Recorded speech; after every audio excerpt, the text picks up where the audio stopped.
Hello good morning friends, GK पबसा YouTube channel में आपका हार्दिक स्वागत है। दोस्तों, आज हम पढ़ेंगे 23 अप्रैल का करंट अफेयर और हमारे इस वीडियो में हम देखेंगे 23 अप्रैल की इम्पोर्टेंट न्यूज़ जो हमारे एग्ज़ाम के पॉइंट ऑफ व्यू से इम्पोर्टेंट है। तो आज की जो हमारी पहली न्यूज़ है वो कुछ इस प्रकार है कि अंतर्राष्ट्रीय मातृ पृथ्वी दिवस 22 अप्रैल को मनाया गया। ये हम कह सकते हैं इंटरनेशनल जो अर्थ डे है या अंतर्राष्ट्रीय जो पृथ्वी दिवस है वो 22 अप्रैल को मनाया जाता है हर साल। तो इसमें हम ये पृथ्वी दिवस मनाने का उद्देश्य यही है, पृथ्वी का हम जो पर्यावरण संरक्षण के रूप में इसको प्रोत्साहन दे सकें। और ये 1970 में शुरू होने के बाद से विश्व पृथ्वी दिवस 2021 इस दिन 51वीं वर्षगांठ मनाई जा रही है। तो मतलब ये शुरू जो हुआ था 1970 में शुरू हुआ था। तो इस प्रकार जो हमारी है आज की न्यूज़ जो पृथ्वी दिवस है वो इम्पोर्टेंट है, उसको हम ध्यान में रख सकते हैं। और इसी से जुड़ा हुआ जो हमारा एक क्वेश्चन अगला जो बन सकता है कि अंतर्राष्ट्रीय मातृ दिवस या मातृ पृथ्वी दिवस 2021 की जो थीम है रीस्टोर और अर्थ, पृथ्वी दिवस का जो उसके बारे में जो थीम है इसकी रीस्टोर, हमारी पृथ्वी को हमें रीस्टोर करना है वापस, ये इसका जो है थीम है 2021 की। और इसमें हम कुछ याद रख सकते हैं, जैसे ये सबसे पहले कहाँ मतलब नैरोबी केन्या में मनाया गया। और ये इसकी जो इंटरनेशनल जो यूएनईपी है, यूनाइटेड नेशन एनवायरनमेंट प्रोग्राम, उसका जो मुख्यालय है वो नैरोबी केन्या में है। और यूएनईपी के प्रमुख है वो इंगर एंडरसन है। और यूएनईपी के संस्थापक है मॉरिस स्ट्रॉन्ग है। और यूएनईपी की स्थापना है जो 5 जून 1972 का हुआ थी नैरोबी केन्या में। और केन्या हमारे ये अफ्रीका महाद्वीप में पड़ता है। अगली जो हमारी न्यूज़ है कि के रेटिंग का अनुमान फाइनेंशियल ईयर जो 2022 में 10.2 रह सकती है भारत की जीडीपी ग्रोथ। के रेटिंग एजेंसी है, इसने जो है 2021-22 के लिए भारत की जीडीपी का सकल घरेलू उत्पाद की जो वृद्धि दर है उसका अनुमान को घटाकर 10.2% कर दिया गया है। ये कोविड-19 के चलते ऐसा बताया गया है कि इसके आधार पर है जो अर्थव्यवस्था में मंदी रहेगी, यानी कि कोई तेज़ी नहीं रहेगी और जो विकास दर है वो कम रहेगी। अगली जो हमारी न्यूज़ है वो है कि अमेरिकी आर्थिक और सामाजिक परिषद के 3 निकायों के लिए चुना गया भारत को अमेरिका की 3 निकायों के लिए चुना गया, अमेरिकी आर्थिक और सामाजिक परिषद की। और भारत की संयुक्त राष्ट्र आर्थिक और सामाजिक परिषद के 3 निकायों के लिए 1 जनवरी 2022 से शुरू करते हुए 3 साल के कार्यकाल के लिए चुना गया है। अब हम देख लेंगे इसमें 3 कौन कौन सी, अपराध निवारण और आपराधिक न्यायिक आयोग, एक तो ये हो गई अपराध निवारण और आपराधिक न्याय आयोग।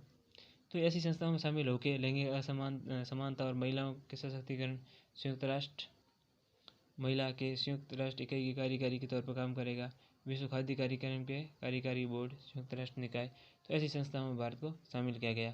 अपराध निवारण और आपराधिक न्याय पर आयोग, और दूसरा है लैंगिक समानता और महिलाओं के सशक्तिकरण की कार्रवाई के लिए भी जुड़ा गया। तो कुल मिला के भारत, और तीसरा विश्व खाद्य कार्यक्रम। तो भारत 1 जनवरी 2022 तक इन निकायों में सदस्य रहेगा और काम करेगा।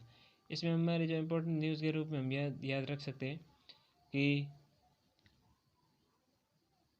कार्यकारी निदेशक हैं David Beasley, WEP world food programme संयुक्त राष्ट्र की खाद्य सहायता शाखा है, 1961 में स्थापना हुई थी।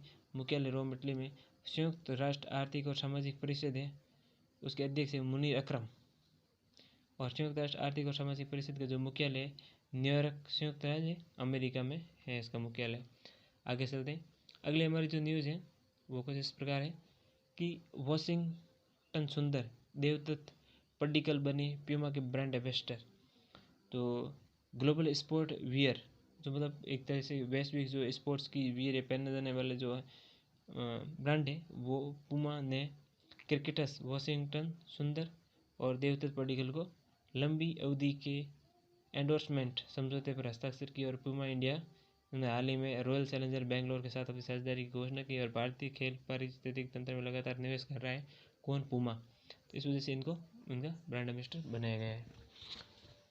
अगली जो हमारी न्यूज़ है कि तमिलनाडु के अर्जुन कल्याण बने 68वें भारतीय ग्रैंड मास्टर शतरंज या चेस से संबंधित है। अगर किसी क्वेश्चन एग्जाम में इतना ही पूछा जा सकता है कि ग्रैंड मास्टर किससे संबंधित, हम शतरंज से बता सकते हैं। तो तमिलनाडु के अर्जुन कल्याण भारत के 68वें चेस में ग्रैंड मास्टर बने, जिन्होंने सर्बिया के GM राउंड रोबिन रोजना जोर 3 के 5वें दौर में ड्रैगन कोसी को हराने के बाद ये जो है जीत हासिल की है।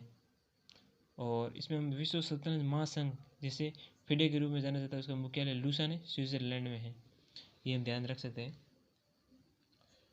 अगले हमारी न्यूज़ है कि भारत प्रशांत महासागरीय पहल के लिए ऑस्ट्रेलिया के भारत के साथ की साझेदारी। ऑस्ट्रेलिया ने भारत के साथ साझेदारी की है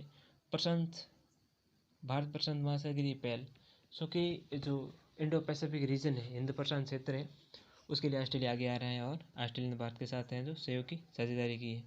और इसमें जो इंडिया पैसिफिक ओशियन इनिशिएटिव है के तहत 81.2 मिलियन रुपए यानी 1.4 मिलियन ऑस्ट्रेलियाई डॉलर देने की घोषणा की गई। आपको बता दें कि ऑस्ट्रेलिया की जो मुद्रा है वो डॉलर ही है। और नवंबर 2019 में पूर्वी एशिया शिखर सम्मेलन में भारतीय प्रधानमंत्री मोदी द्वारा IPOI यानी कि इंडियन पैसिफिक ओशियन इनिशिएटिव का प्रस्ताव किया था और ऑस्ट्रेलिया के पहल के समुद्री परिस्थिति स्तंभ में नई दिल्ली का सह प्रमुख साझेदारी के रूप में समझौता किया गया था। तो इसमें हमारे जो एग्ज़ाम की दृष्टि से हम इम्पोर्टेंट रख सकते हैं, जैसे ऑस्ट्रेलिया की राजधानी है कैनबरा है, ऑस्ट्रेलिया की मुद्रा है ऑस्ट्रेलिया डॉलर है, ऑस्ट्रेलिया के PM है स्कॉट मॉरिसन, ये हम ध्यान में रख सकते हैं। अगली हमारी न्यूज़ है कि प्रसिद्ध अभिनेता किशोर नंदलाल सर का हो गया निधन। तो ये प्रसिद्ध अभिनेता किशोर नंदलाल सर जो मराठी और हिंदी दोनों फिल्मों में लोकप्रिय चेहरे थे, उनका कोविड-19 समस्या के कारण उनका निधन हो गया। 1982 में नवारे सगले गढ़वा नामक मराठी फिल्म के नाम से अपने अभिनय की शुरुआत की थी। इन्होंने कुछ हिंदी फिल्मों में भी काम किया, जैसे खाकी 2004 में, वास्तव द रियलिटी 1999 में, सिंघम 2011 में और जिस देश में गंगा रहता है 2002, सिम्बा 2018 आदि फिल्मों में इन्होंने काम किया है। फिर आती 60 के राष्ट्रपति इद्रिस डेबी का निधन। 60 गणराज्य हैं जो आपको बता दें कि अफ्रीका महाद्वीप में पड़ता है और इनके राष्ट्रपति इद्रिस डेबी इट्नो का निधन हो गया हाल में। वो विद्रोहियों के साथ हुए संघर्ष में घायल हो गए थे, जिनके बाद उनको निधन हो गया है। तो हम इस हिसाब से हमारे आगे भविष्य में एग्जाम की पॉइंट ऑफ दृष्टि से इसको याद रख सकते हैं। अगले हमारी जो न्यूज़ है कि प्रसिद्ध बंगाली कवि शंख घोष का हो गया निधन। प्रसिद्ध बंगाली कवि शंख घोष कोविड-19 समस्या के बाद निधन हो गया। उनके उपनाम कुंतक से जाना था। उन्होंने बंगाली साहित्य में उनके योगदान के लिए कई पुरस्कारों से सम्मानित किया। 2011 में पद्म भूषण, 2016 में ज्ञानपीठ पुरस्कार, 1977 में उनकी पुस्तक बाबरेर प्रार्थना के लिए साहित्य अकादमी पुरस्कार, साथ ही सरस्वती सम्मान और अन्य पुरस्कारों से सम्मानित किया गया। तो हम जो है कवि शंख घोष को इनके कारण याद रख सकते हैं और चर्चा में इसलिए क्वेश्चन पूछा जा सकता है। तो निश्चित तौर पर आज के हमारे इस करंट अफेयर के वीडियो से आपने कुछ सीखा ही होगा और भविष्य में आपके कोई एग्जाम की दे रहे हैं या करंट अफेयर जिसमें पूछा जाएगा तो आप निश्चित तौर पे अपना आंसर दे सकते हैं या अपना क्वेश्चन सॉल्व कर सकते हैं। आशा करता हूँ इस वीडियो से आपने कुछ सीखा ही होगा। अगर आपको ये वीडियो पसंद आया हो तो इसको लाइक करिए, शेयर करिए, कमेंट कीजिए और चैनल को सब्सक्राइब कीजिए। धन्यवाद।